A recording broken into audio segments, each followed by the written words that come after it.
যে সমস্ত মেয়েদের মধ্যে এই তিনটি আলামত আছে তাদের সংসার টিকবে না। 1 বছর 2 বছর বা 5 বছর পর হলেও তাদের সংসার ভাঙবে। আপনার স্বামীর সাথে আপনি সংসার করতে পারবেন না। কোরআন হাদিস থেকে দলিল নিয়েই এই কথা বলছি। এমনকি রাসূলুল্লাহ সাল্লাল্লাহু আলাইহি ওয়াসাল্লাম এই নারীদের কখনোই উম্মত বলে পরিচয় দেবে না এবং শাফায়াত করবে না। তাই অবশ্যই এই বিষয়ে জানতে হবে। প্রিয় দর্শক, আপনি যদি কোরআনকে বিশ্বাস করেন অবশ্যই আলহামদুলিল্লাহ কমেন্ট করবেন এবং ভিডিওটি সম্পূর্ণ দেখার অনুরোধ করলাম, কারণ এই তিনটি ভুল হলো হর হামেশাই মেয়েরা করে থাকে। আল্লাহ তাআলা বলেছেন পুরুষদেরকে শক্তি দিয়েছে বেশি, এরা মেয়েদের থেকে একটু বেশি আত্মমর্যাদাশীল হয়, মেয়েদের থেকে শক্তি সামর্থ্য একটু বেশি থাকে। সেই জায়গা থেকে যদি কোনো মেয়ে ভুল ক্রমেও এই তিনটি ভুলের মধ্যে পড়ে যায় তার সংসার কিন্তু টিকবে না।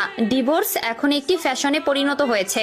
যেই বৈঠকে বিয়ে সেই বৈঠকে ডিভোর্স দিতে তাদের অন্তরে বাঁধে না। অনেক নারীদের তো বিয়ে একটা ব্যবসা মাত্র। বেশি কথা না বলে আপনাদের জানিয়ে দিব নারীদের কোন তিনটি ভুল তার সংসার ভাঙার মূল কারিগর। 1 নম্বরে হচ্ছে অতিরিক্ত জেদ। প্রিয় দর্শক, অবশ্যই আপনারা মিলিয়ে নেবেন, প্রত্যেকটি ডিভোর্সের পেছনে একটি সমস্যা থাকে। নারীদের অতিরিক্ত জেদের কারণে 10টি সংসারের মধ্যে 9টি সংসার ভেঙে যায়। অতিরিক্ত জেদ যে সকল মেয়েদের আছে ওই সকল মেয়েদের সংসার সহজে টিকবে না।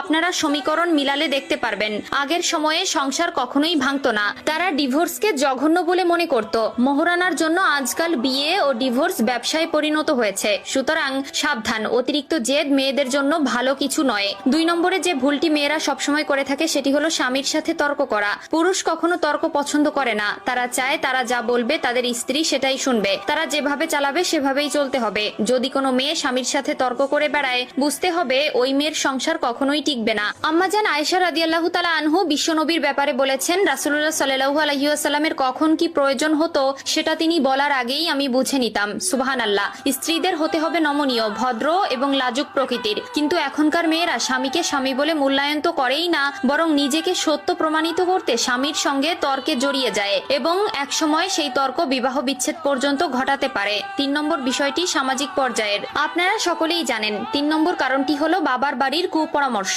একটা মেয়ের জন্য বিয়ের পর সবথেকে বড় আপন হলো নিজের স্বামী, এরপরে আপনার বাবা মা। বিয়ের আগে আপনার বাবা মা আপনার সবথেকে আপন ছিল, সেটা সত্যি, কিন্তু বিয়ের পরে আপনার স্বামী আপনার পরিবারের আগে সবথেকে বেশি প্রায়োরিটি পাওয়ার যোগ্য।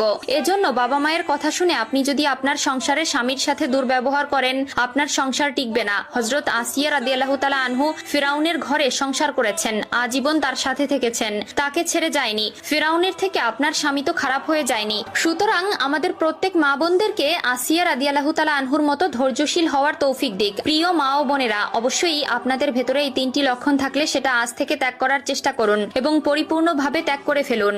আমিন।